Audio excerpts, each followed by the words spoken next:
Good evening, guys. Thank you for coming to the April 27, 2022 business meeting. Can we all please stand for the Pledge of Allegiance? Pledge of Allegiance.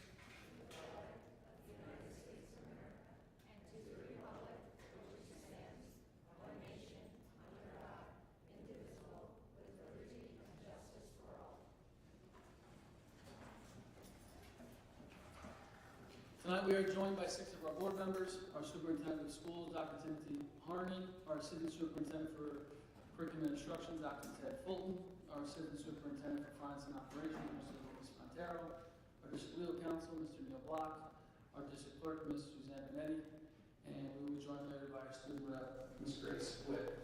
As always, there are two opportunities for the community to participate during the board meeting. The first is just before the board takes up its agenda, and the second follows disposition of all agenda items. If you'd like to speak with the assessee, come to the podium. You must be a resident of the Big Fork Blue Point School District. If not, you must be voted in by a majority vote of the board. As always, as you can see over there, all of our board meetings are live streamed and posted directly to the district website. And if you'd like to follow Dr. Harney on Twitter, you can follow Dr. Harney at BBP Soup, or you can follow the school district at BBP Schools.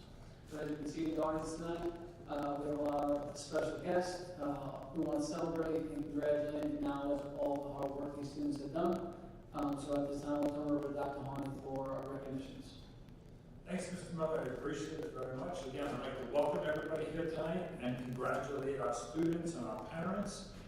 It's always nice that we get to celebrate our students here with our Board of Education. So saying that, we have two awards we're going to do tonight. One has to do with one of our high school students, and then a number of our middle school students through an art project that they had done. So with that, I'm going to turn it over to Dr. Fulton, who will kind of lead us.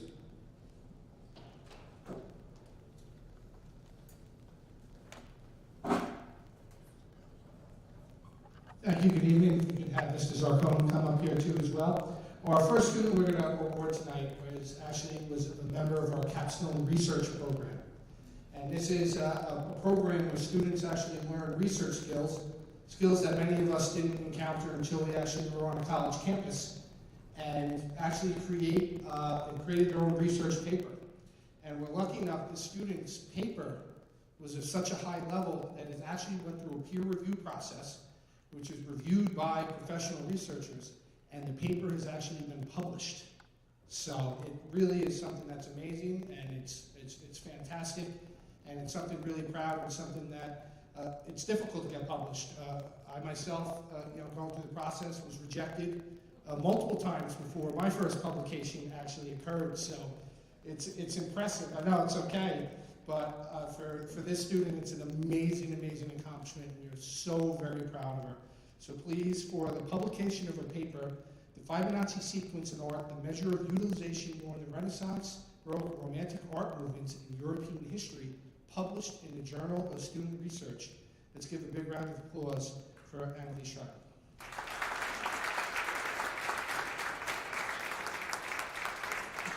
Yep, come on up. We are so very proud of you. Stay up here. Is there some photography? Yeah. Actually, if we have, I'm going to take a picture. So, can you stay right here?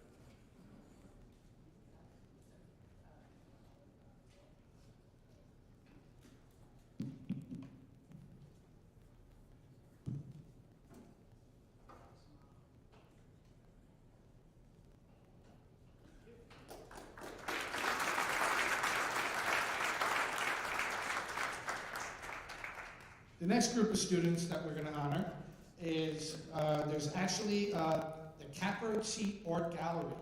And our students actually created works of art that were displayed, and the feedback was absolutely wonderful. For everyone that attended and went and saw the work, received phone calls and emails just complimenting our students for the amazing job that they did. So as I call you up, come on up. I'm going to give you your certificate, and again, fantastic job for the wonderful works of art you created. Madison Diener.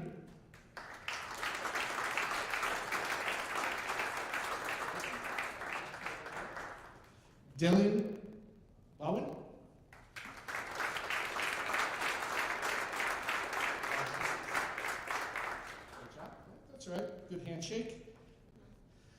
Landon Orfina.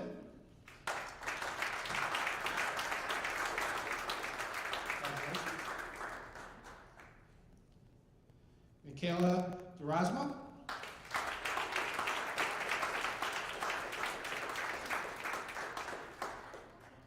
Carly Zento.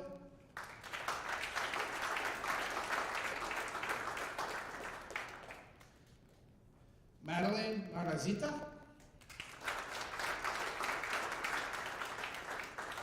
Ayla Cahill.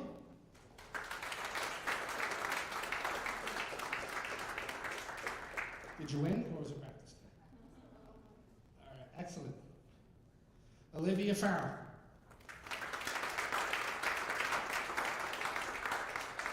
Alice Huckler.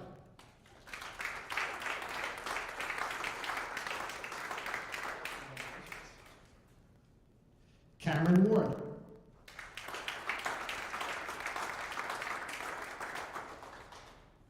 Tyler Marino.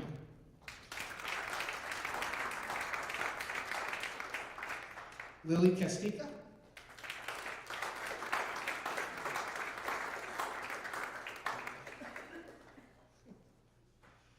Amelia Faulkner.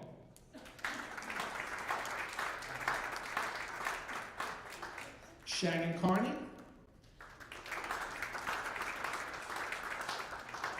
And Zoe Butler.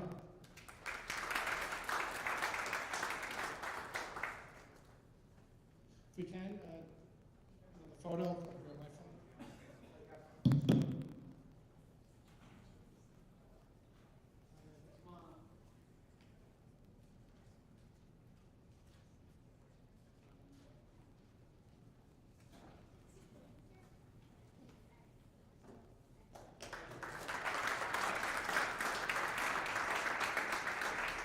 And just another thank you for the Board of Ed's continued support for our research and our art programs. Thank you.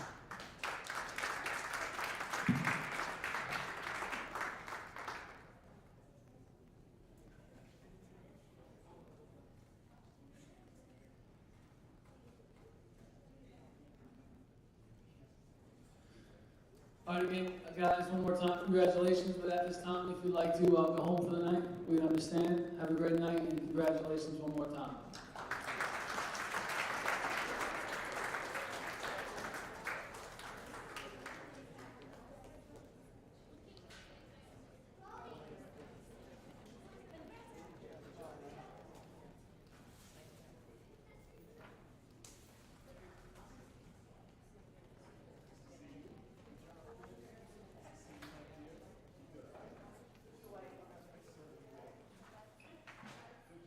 All right, at this time, we open up for any community, new or old business.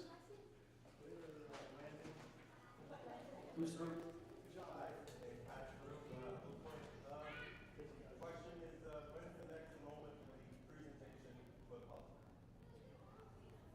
Probably going to be somewhere between, we've been getting together again roughly every 4 weeks thereabouts. I'm going to say it's probably going to be between June and probably October. That's when it's going to be. Okay? Thank you. You're welcome.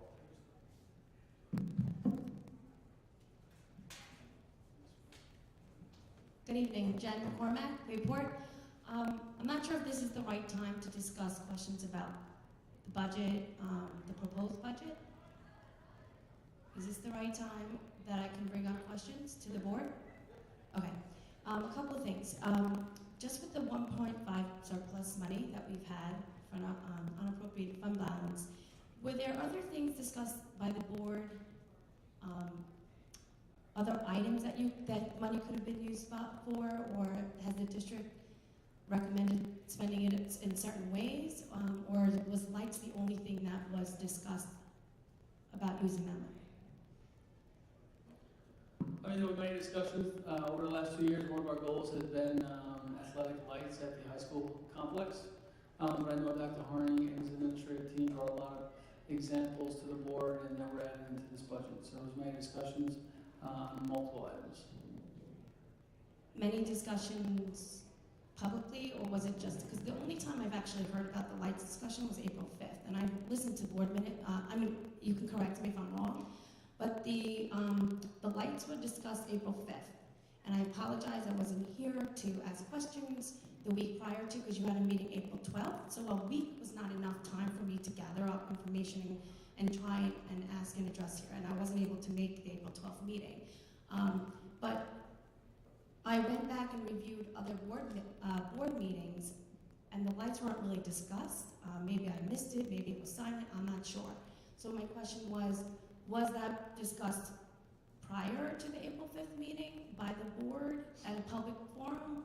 Because I didn't hear it, and I could be wrong, I could have missed it. Or was that something that was discussed internally with the district, with their emails, just out of curiosity? And also, it was one of our district goals for the last 2 years was to look into providing lights on the athletic high school field. I understand that, because last year at the Board of Meet the Candidates night, that was a question that was addressed to both candidates, and both candidates said that they would open it up and leave it to the community. So I understand that that's something that's been a community discussion, and of course everybody wants lights, but at the at the right time. I don't know what the right time is, but I just, as a community member, I don't feel that we were given enough information at the time about the lights, of how the $1.5 million would be used on these lights, right? There wasn't many open forum discussions that I know of. I know you have, and I think I'm a very informed parent and a very informed community member. So I'm just curious, were there other items that you also discussed how to use the $1.5 million in addition, along with the lights, or were there like items? I mean, what other ways could you have used this $1.5 million to help the community if the lights were an issue? Mr. Miller, can I jump in for a quick second there? Actually, it probably was about a year ago, but Mr. Johnson and I had a pretty heated debate about what to use the surplus funds for, and the lights were discussed openly in public. So I know there was at least one other discussion because I was involved in it. Now, I didn't agree necessarily with the direction, but at the same time, I know that it was very clearly, and we talked about it for a couple minutes in public as well. So definitely not the first time that it's been discussed, just April 5th. But that was a year ago, right? But it wasn't discussed during this budget workshop. It was a year ago that was discussed, that was heated, and was brought up at the Meet the Candidates. So rather than for back and forth, I would just say it was a board goal for the last 2 years. It was discussed at multiple board meetings this year, and like Mr. Brodsky said, over the last couple of years, it's been something that's been on the radar. We had a one-time influx of insurance money for $670,000. As you know, Pete Rodriguez came, who was our auditor, and he suggested we go over the approximately 6% of our unallocated fund balance, and we want to make sure that we're going back to the 4% next year. Speaking of auditors, I know it's a tax law to make sure you don't go over the 4%, right? I know that. I'm not sure if the community knows it. But, so, with that overage, did the auditors also recommend filling the reserves or putting up the reserves to the recommended percentage, or building up a capital reserve that I know the board has wanted to do for many years for other repairs and maintenances or capital projects that come up? We all know that they come up every year. So I just wanted to understand, like, were there other discussions on how to use this money besides on lights? So just to bring you back a little bit, to give you a little bit of history here. So when the auditors were here, and I don't remember the exact month, we had talked about at that time the 4%. As a matter of fact, I believe you were at that meeting, and then you had asked me the question again at another night about the 4%. And the answer is pretty much the same in the sense that at that time we were speaking with the auditor about having the extra revenue from last year's budget, talking about carrying some over this year, purposely because at the time we were unsure of what the impact of COVID would have. Would we have to reduce class sizes? Would we have to go back to social, whatever it may be.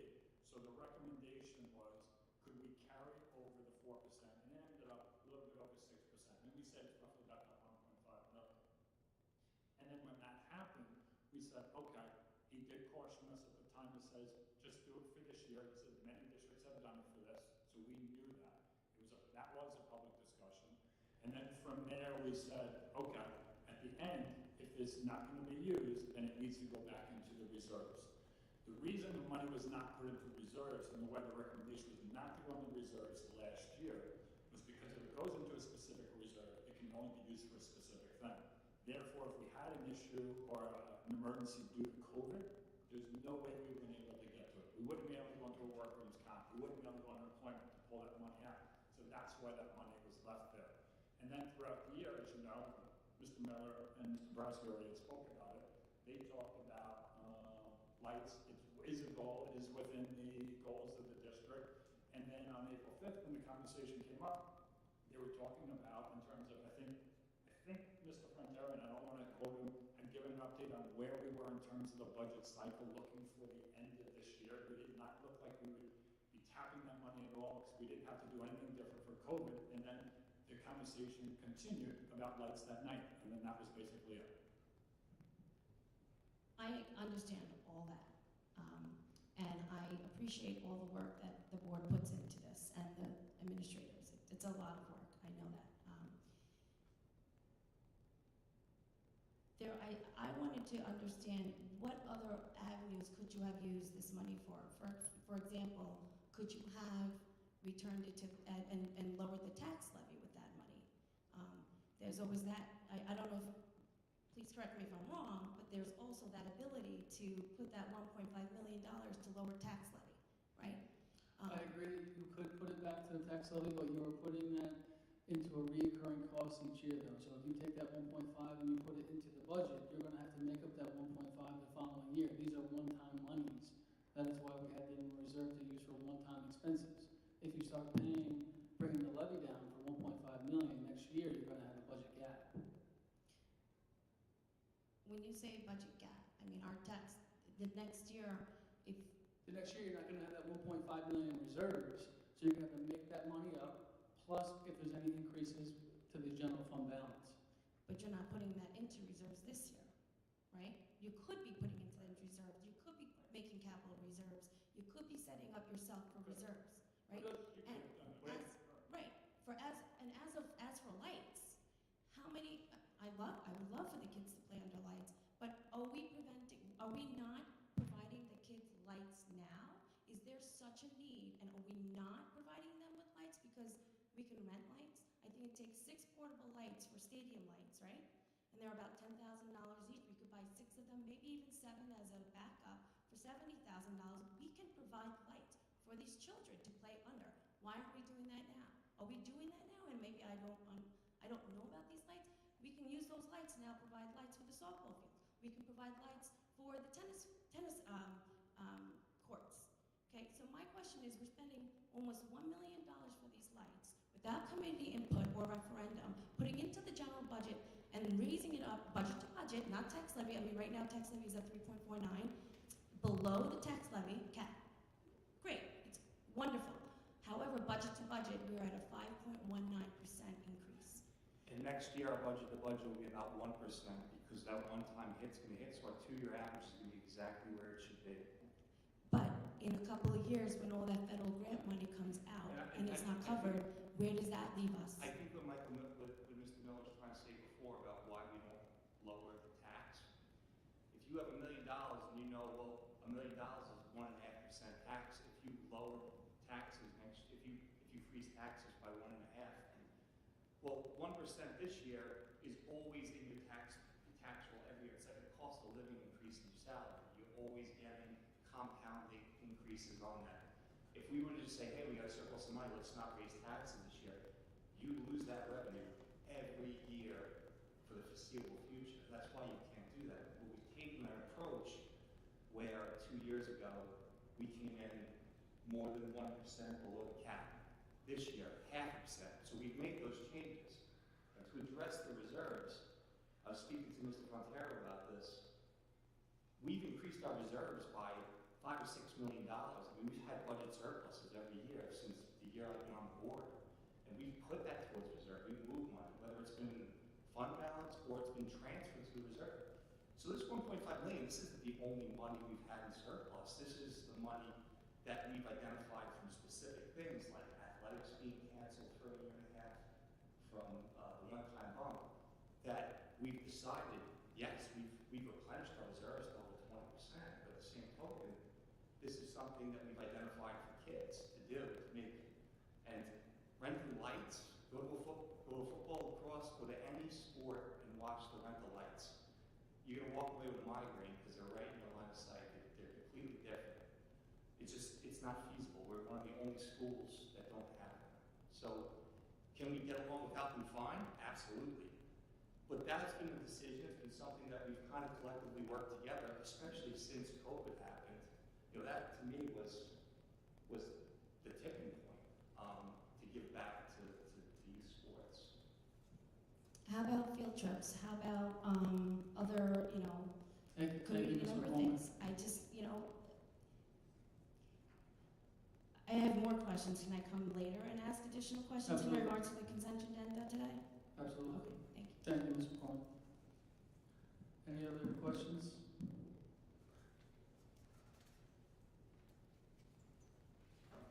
How are you? Deborah DiBiase, I'm a Bayport resident. I just want to thank the administration and the board for increasing the amount of students who will have the opportunity to attend BOCES programs for next year. Thank you. Thank you so much. We appreciate it. Always looking to provide more opportunities where we can. Not hearing any other people, we will turn it over to our superintendent for a superintendent report. Dr. Harney, thank you guys so much for coming. Appreciate it. Thank you very much. So just a couple of things, and actually some of it is a lead-in from the questions that Ms. McCormick had asked. So some of the questions that have come up, started to do some of the public presentations. I've done the civic, I've done the chamber.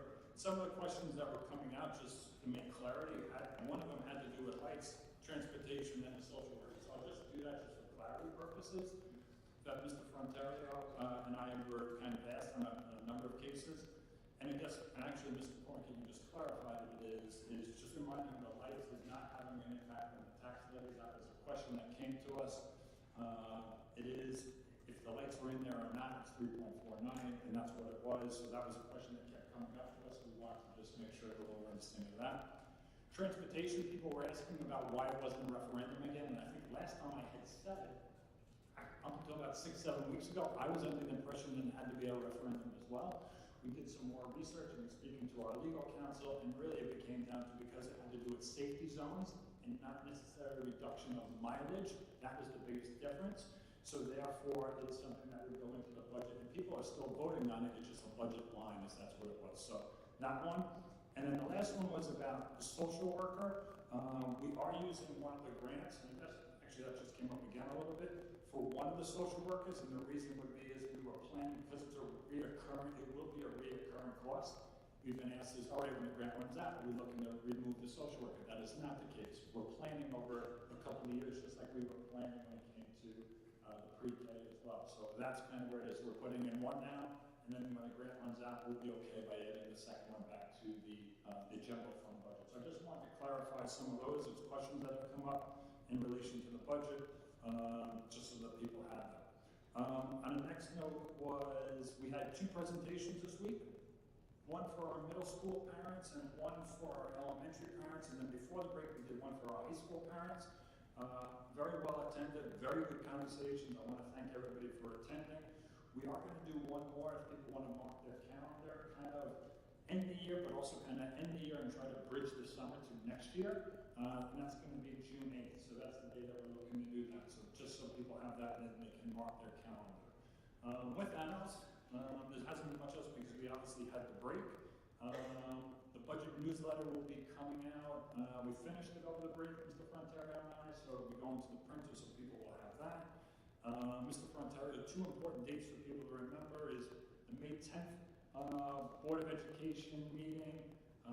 He will be doing the budget hearing that we have to do by law. You're able to do it between this year you're allowed to do it between May 3rd and May 10th.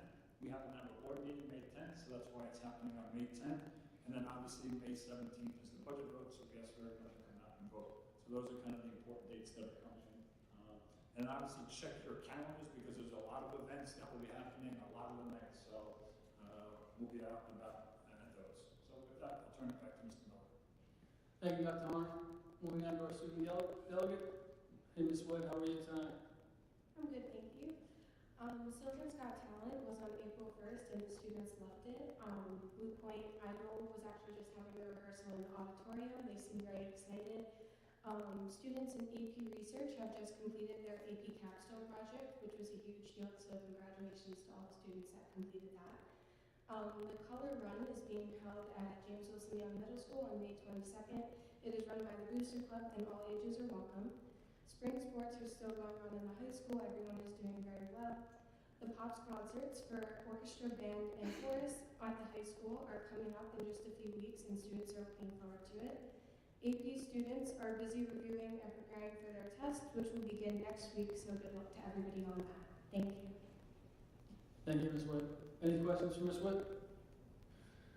Thank you so much. Not hearing any, we'll give it back to Dr. Harney and Dr. Fulton for a pre-K presentation. Yes, School aid update. Oh, thank you, Mr. Miller. Really where we are tonight, we just put a couple of slides together just to continuously share the information with people and kind of where we are. The one thing we still have not confirmed, even though we told you we did get an uptick in aid for pre-K, it still hasn't been verified. You'll hear me talk about it hasn't been moved to what they call the business portal yet, so that's when we know if the money is really there or not. So we're still waiting on that. So we're going to kind of do this as projected and what we think, and we do think we'll get that money, but I'm one of those ones until I actually see it, I'm going to be careful as I do that. But we're going to talk about it because we're going to talk about pre-K registration and then the lottery, just so people have an idea of the timeline. We said the RFP went out before the break, and I think it comes due at the end of this week, beginning of next week, so we'll kind of start to look at those, and we'll start to move forward from that. So it's an exciting time. So with that, I'll turn it over to Dr. Fulton.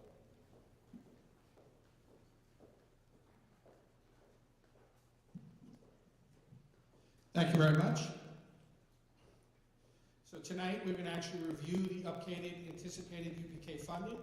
We're going to update some of the updated program design from our previous presentations based off of the anticipated additional allocation. And then we'll also share some lottery registration and of the lottery process. So again, for our district goals, everything we connect to district goals, adding UPK programs specifically related to learning and giving our students a strong foundation to begin their academic careers here at Bayport Blue Point. So just a reminder of how money is allocated is that for a full day program, it's $5,400 per student. We do not set that rate, that is set by the state. We were awarded potentially, again it's in quotes, we believe that we're going to be anticipated $345,600. That's a higher number than from what we originally anticipated of $237,600. So we say it's anticipated because I check in weekly with the Office of Early Education, and when they receive the official grant stipend allocations for the grants, and when it becomes official, then we'll know for sure. So right now, that is our best estimate. So for the expected funding, it's going to permit a total of 64 total students in the program. So what that would mean is for us, we would have 54 students on site at Sylvan Avenue Elementary School in 3 sections of 18, and that comes to approximately $291,000. Now we still need to have part of the grant, the requirement is a 10% minimum of an allocation to go to community-based organizations to provide pre-K2 as well. So for us, with the RFP that Dr. Harney spoke about, we actually RFP up to 10 students. So depending, so that'll give us a little leeway if the funding isn't as much as we anticipate. So minimum of 5, up to 10, and that would meet more than the 10% minimum requirement. The big thing is that we did publish the RFPs, we have received them, and then, so we don't know what community-based organizations will be selected, but when the RFP process is complete, we will have that information. So the student selection process is children must be eligible to attend kindergarten in the following school year. So students, in order to attend our pre-K program, have to be 4 by December 1st of the upcoming school year. No exception for this can be made. This is, I've gotten phone calls and emails, and this is, they have to be December 1st, they have to be 4 years old by that time. We have to hold a lottery to determine eligible students. So remember, we talked about 54 students attending at Blue Point, and we talked about students attending community-based organization. We will do a lottery. You will select the 54, the people that register, you will select the 54, you will then select who will attend the CBO. If anyone rejects or turns down the invitation to attend, selected in the lottery, then you would actually go to the waiting list. So anybody who actually registers for the lottery will be actually picked. You pick 54 spots to attend, you pick your CBO slots to attend, and then you create a waiting list, and that's what you go to if someone doesn't take a slot that they were selected to.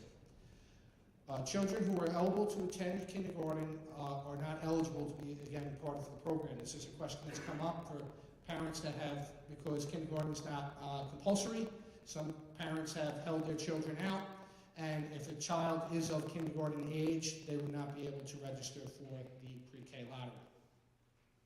So the lottery process is really going to be 2 steps.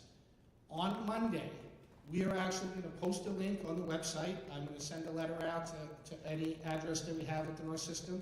We're going to put it on social media, and we're going to send that letter to the pre-K programs that are within Bayport Blue Point.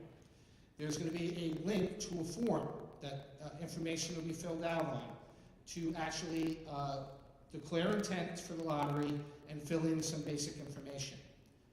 From that form, you'll be able to select an appointment to meet with our central registrar.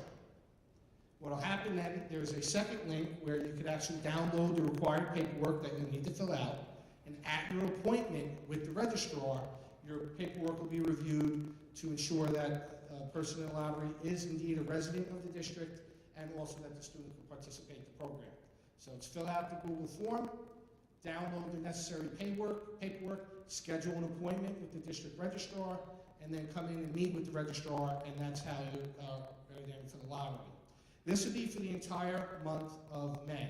The last school day is, I think, the Thursday, which is the 26th or 27th off the top of my head. That'll be the last day to meet with the registrar, and then we will have the lottery then on that Monday, June 6th. The window is going to be open on Monday, May 2nd, and will be and go all the way through. A couple of things to stress. It doesn't matter when you fill out the form or register. It doesn't give you a better chance to be selected in the lottery. It does not. You can't enter the lottery more than once. The lottery number that will be assigned to people will be based when you meet with the central registrar. You will actually receive what will be considered your lottery number. And then that's what will be selected. And so what will happen is on June 6th at 5 o'clock, I'm going to live stream a lottery. So I'll be like Yolanda Vega from the lottery, much bolder, heavier person. It's going to be, and literally we pull numbers. So no names, it's confidential. I pull a number, slots 1 through 54 for attending on Sylvan, and then the next 10 slots for CBO, and then the waiting list. And then from what happens is after that, we will actually post on the website just the numbers for lottery winners. We will send an email notification for the lottery to be able to get confirmation that they will be attending, and that's how everyone will be notified. It's going to be live streamed, it will be then recorded, that recording will then be posted. Right now, I anticipate it's going to be named with the old bingo ball and numbered ping pongs. I've gotten questions, suggestions, people want to make sure that the lottery is not fixed in any way, so I've gotten a lot of suggestions for how to do this. So as of right now, I'm leaning towards old-fashioned, take it and take the number right out of the ping pong for everyone to see. So I'm looking forward to that. Then what happens is now, after we pick the list and the lottery, in June we will have a parent information night to begin the orientation process for pre-K. Our teachers have already started to meet. We're going to start working on the curriculum now and the planning, and we're very excited, and that's when the fun things begin. A couple of key things to remember. If you're not a Bayport Blue Point registered or eligible to be registered for school, cannot attend pre-K, cannot be of kindergarten age, and the other thing is that your number has to be polled. It's that simple. So there is no way to do it. Now, if you're polled for the Sylvan spot and you'd rather go to CBO, or if you're polled for a CBO spot and you'd rather go to the Sylvan spot, there are no trades. It's from where you're polled as to where you can be able to attend, and you have the option to accept the invitation or decline it, which would then go to the next person on the waiting list. Again, it'll be our first lottery in Bayport Blue Point, and I'll make sure I get my hair done and everything so it looks great for that evening. So with that, I'll open it up for any questions. Thank you, Dr. Fulton. Any questions?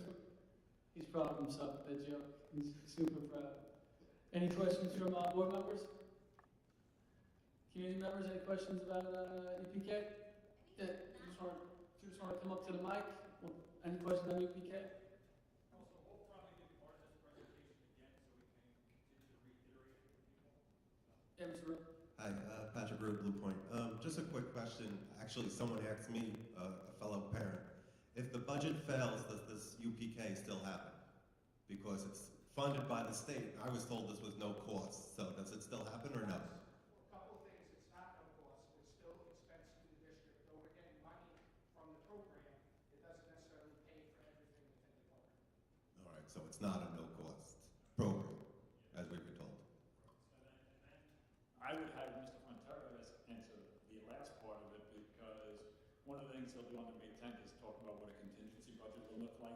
If obviously, if the budget had gone down, the board has the opportunity to either do one more vote or not vote. Right.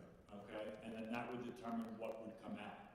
So for example, I think we have to remove about $2 million. Is that right? Do you know, Mr. Fontero? I don't want to make the numbers up. Yeah, no, somewhere about there. Yeah. Right, yeah, I understand that. I thought, Yeah. right, because I thought the funding was coming from the state. I guess my question is, would pre-K, and this is a good question, would pre-K be a consideration as a cut, or because it's state funded and that type of thing? Because we would have to make cuts somewhere. Correct, but I think we could do that without touching.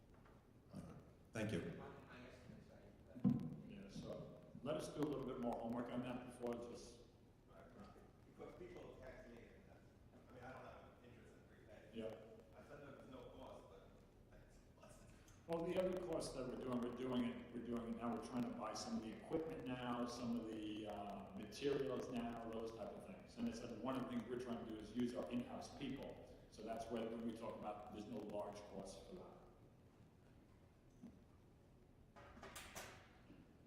Ms. McCormick? Regarding pre-K, it's half a day. No, it's full day?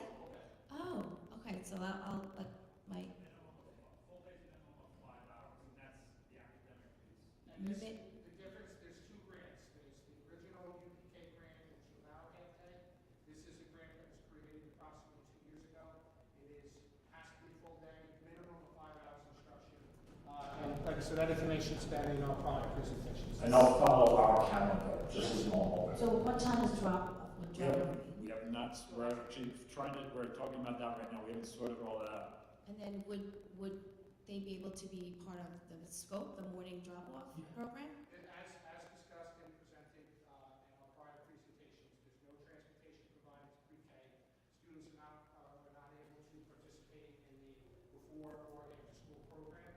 We don't have the arrival or departure times, but we can say it will be different than from. Yeah, we're looking to do it at a different time than the school starts. Because with the little ones, you don't want them coming into the school at the same time and get them situated where they're ready for the Right. And then the lottery system, so if you, let's say you're picking for the Sylvan spots, and you get chosen for the Sylvan spots, but you want the, Now, if you're chosen for the Sylvan spot, you have the choice to accept or decline the Okay. Sylvan spot. If you're challenged for the CDL spot, you have the right to choose the RFP spot. For the CDL spot, you can't try to switch from one to the other. right, but let's say you decide, okay, do you go back into the mix and then get chosen? You get dropped off until everybody gets selected. If I get 90 people who register for the lottery, I pull 90 numbers. Who's going to attend Sylvan, who's going to be the CDL, waiting list. You're not re-entered onto the waiting list. So if you decline a spot that you were picked for, you're not then crossed over to the waiting list. You're declining a spot, and then you will not be And you're- attended. Okay, and then what if you don't get, like, let's say there's 44 spots, and there's 30, 54 spots? Let me be clear, it's so far anticipated funding, which we need to get confirmed. If the number we believe we're getting is correct, it would be 54 spots at Sylvan, 10, up to 10 spots at the CDL. And now, if you only get, let's say, 50 students or registered, what happens then? Well, if you only get 50 students that are registered, then we would have to reorganize our structure. Right now, based off the phone calls and emails that I'm anticipating, it is my prediction that we will supersede the 64 Supersedes spots. 54 spots. If Okay. it turns out that we get less than 64 spots, spots full already, we would have to rejigger it, because again, we have a minimum that must be met at To the at the CBO. CBO. Well, that question, because that's a good question, is, I know that asked you this, and it's good one for people to know, is if there was less than the 54, let's use the number 50, let's use that. CBO is still entitled to the 10%, correct? CBO is entitled to the 10% of whatever our allocation number is. So they would get the money, then not necessarily the students? So they have to get the students in the money. What would happen is we would have less students attend Sylvan, Okay, and we would still, the students have to use the money at the CBO. okay. So it means if you wouldn't have 54 students in Sylvan, instead of having 3 sections of 18, we would have 3 sections of 14 or 3 sections of 15. Right, so that's good for people to know to classify, because everyone would assume that they could just come to our program, but that's not the case. Now, it's still going to be at a minimum, depending on a lot of the students actually attend the CBO. Okay. And then, is there a maximum number of students that can be in a pre-K class? Yes. Dr. Fulton, sorry to interrupt, we're just getting a lot of comments. Would you mind taking the mic from Mr. Cormack and just answering and get it back? Sorry. So, what was your last question, Mr. Cook? The maximum number of students and. Yes, as in the question is for maximum, what is the class sizes? According to New York State regulations, it's 18 students with 1 teacher assistant, and it could be up to 20, but what we did is based off of our structure that we're going to do. We're going to go 18 teachers, 18 students, 1 teacher assistant, and 1 teacher aide, because we want to provide the program. So, 3 sections of 18. With the, If you don't get the enrollment, what happens? You just condense and. you just would have, we wouldn't go up to 18 for the class size section. It wouldn't go up to 18. You would not, because again, I'm not going to have, again, I already know that, like I said, we're not going to be in the 20s and 30s based off of just the emails and phone calls that I received and parents that have committed to what they're going to register for the program. So if it turns out that we got 48 kids, I would divide the 48 by 3 depending upon to go, so your class size would either be 15, 16, 17, or 18 based off of that scenario. Are you able to make it into 2 then, if that is? Like, if it's possible to make a kindergarten class into 2 to save the school money, does that work like that? Well, for us, what it comes down to is that we believe that the 3 sections will provide the students the best program. So for me, if it's 3 sections of 15, or 3 sections of 16, or 2 sections of 20 supersized, depending on how many people register, my recommendation would be for the 3 sections for the smaller class size. Thank you, Dr. Fulton. I think we have one more question in the back. Yeah. Would you mind just, can we get you on the microphone so we can hear the question? Thank you so much. Okay, so. Hi, so I missed the beginning of the meeting. Is this about the whole budget or just about pre-K? This presentation is currently about UPK. So that's all this meeting is about? No, just part of it. Okay. I do have a question about the overall budget. Can we just come back to that right after this presentation, and at the end we'll open it up for more questions? Thank you so much. Any other UPK questions? Trustees, any other questions? Dr. Fulton, Mr. Harney, Dr. Harney, thank you so much. We appreciate your time. Would you mind just putting that up there? Moving on to the consent agenda. Are there any items the board would like to remove from the consent agenda and placed on the regular agenda? Not hearing it, we have a motion to approve consent agenda items G, H, and I. Ms. Pendola, second. Mr. Borowski, any discussion? Not hearing any. All in favor? Opposed? Abstentions? Motion carries 6-0. Moving on to the regular agenda. The reason our board meeting tonight was moved from Tuesday to Wednesday is because every year the BOCES provides their election and trustee vote. It must be on a Wednesday a month prior. So this is why I want to make sure you guys are here. Can I have a motion to approve the BOCES budget for the 2022-2023 administrative budget? Mr. Johnson, second. Mr. Crew, any discussion? All in favor? Opposed?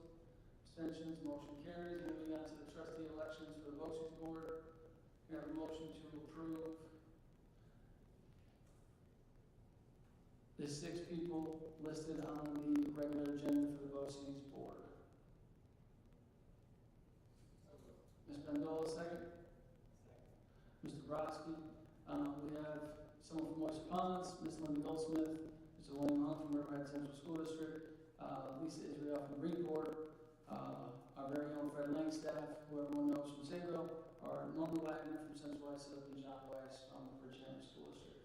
Any other discussion about the BOCES trustees? All in favor? Opposed? Abstentions? Motion carries.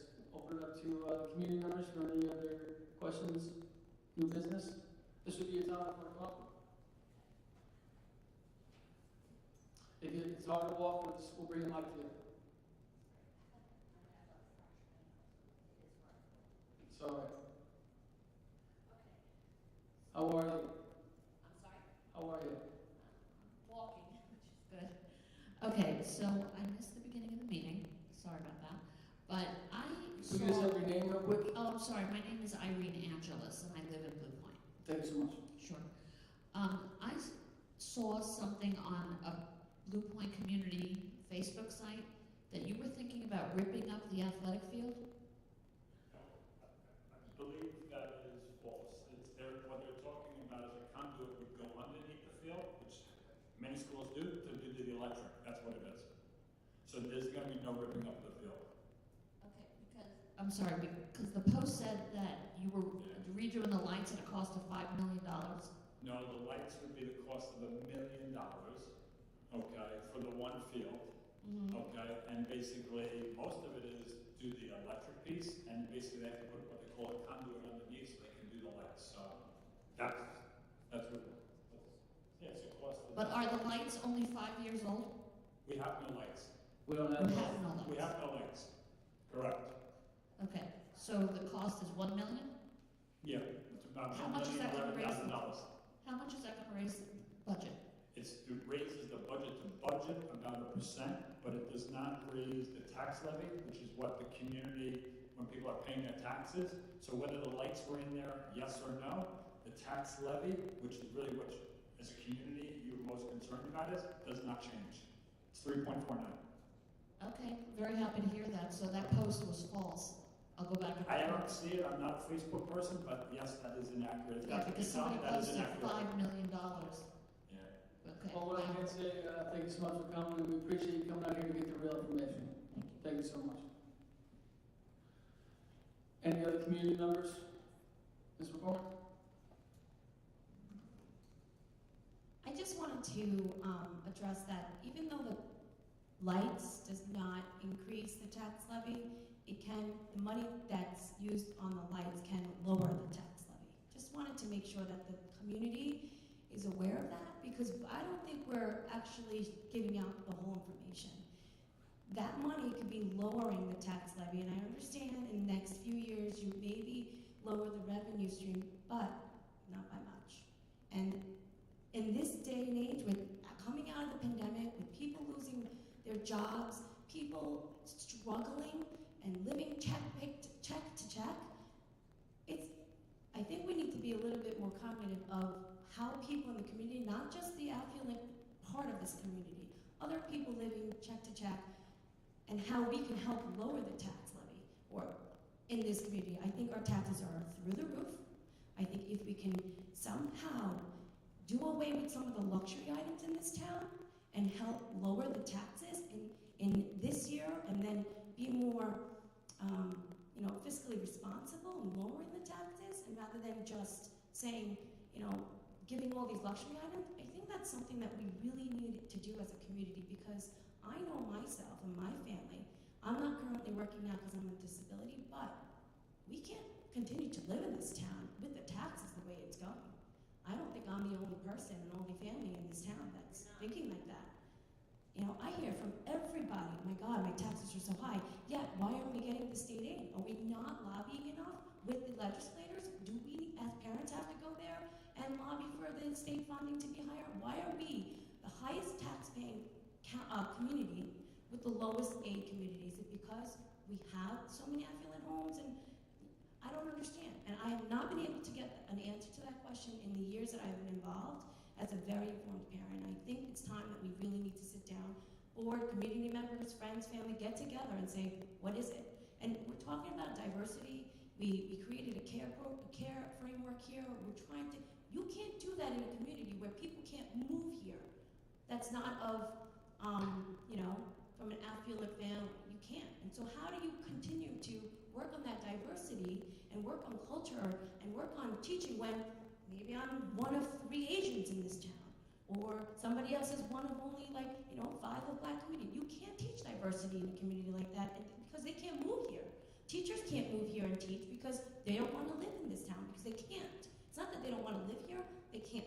They can't move here, people are moving out. So I think that in a grand scheme of things and with budget and workshops, we have to give the full information. Yes, it does not raise the tax levy, but we can lower the tax levy. Also, Thank you, Mr. Bowman. I'm sorry, some of the consent items, there was a transfer, budget transfer on there. I just wanted to ask, maybe Mr. Montero can answer this. There was $117,000 of transfer from teacher salary. I think it might be teacher salary. It was actually $228,000 from salary that was moved over from transportation. Can you give some information as to that transfer, budget transfer?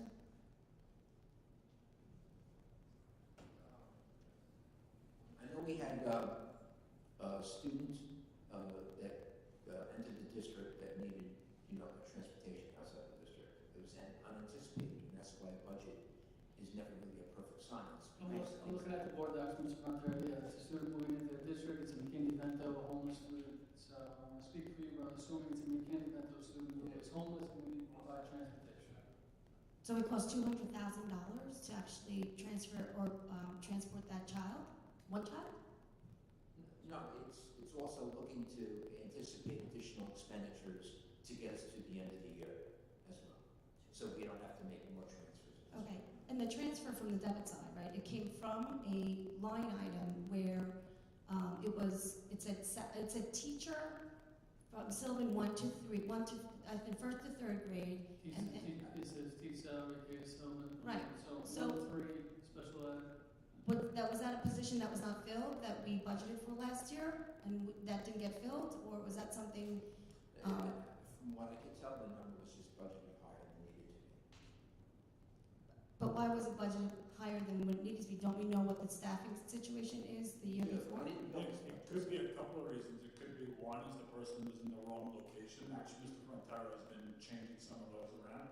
It could be that you had a teacher who went out on leave and now they're in a permanent sub, so there's a difference in money. There could be a number of reasons why there is different, you know, that there's a difference in the codes. Yeah, I mean, when I'm looking at that number, it seemed like it was a full-time salary person, like an FTE, right? I mean, $117,000 is a teacher and benefits and everything included. So, and including all that, that was $228,000 that was transferred from the budget over to transportation. To me, FTE and salaries is something that is concrete and you know what's going on, and then if there's something that's changing, yeah, you can change it. But I think what I wanted to know is, like, when does the board discuss things like this? Or when, I know it's in the consent agenda, but if I didn't look at the agenda and open up that tab, I wouldn't know what the consent agenda was. Like that, I feel like those are some things that maybe the board should discuss. Especially also there was an internal audit of the transportation. What did that entail? I've asked for a copy of it. I wanted to have it before this meeting. Unfortunately, I didn't get it. There were also corrective action plans in there. You got it. Oh, I'm sorry, I didn't see it, and I searched it, so maybe it went into trash. Yep. Was there anything in there that was concerning? Mr. Palmer, they sent you the email. Let's just say take a look at the email and we can get back to you with any questions you might have. Sure. Okay, fair enough. That's fine. I'll ask that. But you know, in terms of the budget, I just think I don't know. I mean, I'm not there at the consent agenda. I mean, I'm not. I feel like now I have to like review all this stuff. I think that as a community, we deserve a little bit more transparency on things like this. The budget transfer, things like that. Mr. Palmer, I'm sorry, that's not a fair statement. I'm not sure. It's a fair statement. statement, It's not a fair statement, I but could ask you. it's on board docs right now. You can see Sorry? you can see the explanation of the transfer on board docs. You're making it sound like there's no explanation, there's no transparency. That's not a fair statement when I'm looking at it right now on board docs. I'm just asking, that's my opinion of what I see as a board. I would, What I I would can- ask you a question then. If this Excel spreadsheet is not something that's enough to be transparent, what would you want to see instead of this? Rather than going through a consent agenda item saying A, B, C, D, E, F, G, H, I, J, K, approved, can't you say, okay, consent agenda item, I just want to explain that there was a budget transfer and we're approving it because we had to transfer $228,000 over to transportation So because there was one. every board member has the ability to pull items from the consent agenda and move to the regular if they have any questions. Okay, so they have the ability to do that, to discuss that, you're And the saying? community has every opportunity to ask the questions about Right, consent agenda as that's well. what I'm doing here. That's what I'm asking. But Yeah, I'm but not I'm saying, saying, you're saying, I think you're trying to campaign here and you're looking I'm at not saying trying to we're campaign, not Michael trying to- Miller. there's Mr. not Miller. transparency. When there is an Excel spreadsheet right here that says what the campaign about transfer what? was. What am I campaigning here? I am, Ms. McCormick, is I there any have other been questions here. that we can answer for you? Yes, Mr. Miller, okay? I don't think that that's a fair comment for you to say that I'm up here campaigning. I have been doing this since 2014, okay? So for you to say that I'm up here campaigning and I'm in line with some other candidate, that is untrue. That is false and that is wrong. I am here to advocate for my children, the community. And we appreciate that. Thank you. Any other trustee questions? Yeah. Yes, I'm sorry, I'm not gonna walk up there. First of all, I agree with that young lady about that we need to try to contain costs as much as possible. Secondly, can I get a copy of the Excel spreadsheet you were just talking about? I've never seen a budget. This is not the budget, it was a transfer, we can definitely get you a copy of this, and you'll definitely get a budget newsletter, but any questions you have of the budget, yeah, we can send you everything you need. Do you prefer email, I mean, maybe you can say after, we get your phone Send number. it to me by email, yes. If you can say after, we'll get your email. Yeah. Thank you so much. Any other community members with any questions? Not hearing any, we'll give it over to the trustees, any trustees with any questions? Oh, I'm sorry. Dr. Martin, you said you were mentioned that they were going over a contingency budget today? Will you be doing that? At the budget hearing, we do that on May 10th. Okay. Any trustee with new business? Not hearing any, can I have a motion? Mr. Johnson. You want to bring up the budget? You know, we said this, we talked about this, one of the earlier meetings. I've been on this board for 6 years, and as I said, we were in fiscal stress was 40% reserves, we upped our reserves 50%. Our programs were shallow what they are now. Every year, you're adding new programs. I think we're at the point where, obviously we can think about new requirements, we can come up with a ton of things that we can add to the budget and fund. But we've kind of run out of requirements. Like, we've met every request. People come and say, we want junior season and low season. We figured out a way to fund it, under the tax, budget to budget, each year. Guidance counselors here, double security. One of my first years, double the cost of security of the schools. We finally got kids potentially next year that are not going to have to cross a major highway. It's amazing the things that the school, pre-K, the school district didn't have. We've done everything we can, and we stayed within the cap, we came below the cap. So yes, I get it with the argument of, what else could we have done? I don't know. We've kind of done it.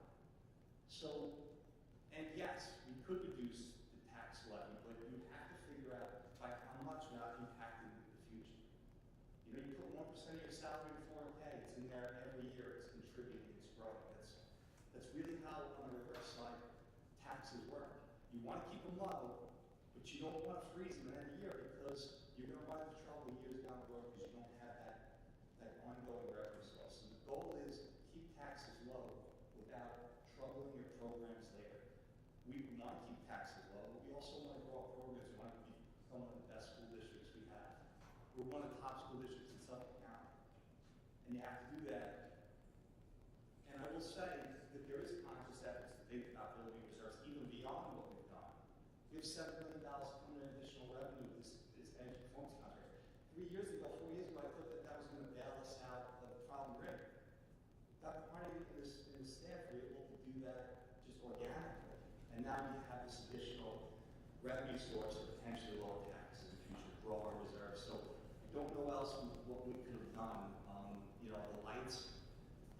the surface, yes, it looks like a lot of money. The goal is, we have almost $2 million in ads, and a lot of them are state aid. So what you're gonna see next year is budget to budget very small, state aid spiked up, revenue spiked up. And now you can use those for new programs, or to even say, maybe we'll go 1% below the levy.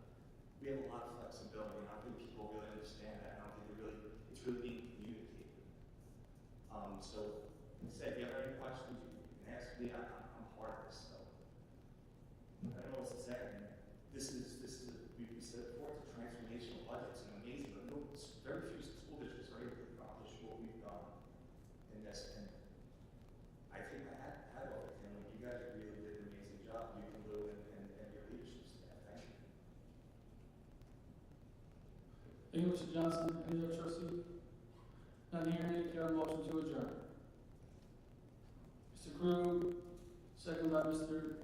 Johnson. All in favor? Thank you guys so much. Our next meeting is May 10th. Have a great night. Thank you guys. I appreciate you coming out.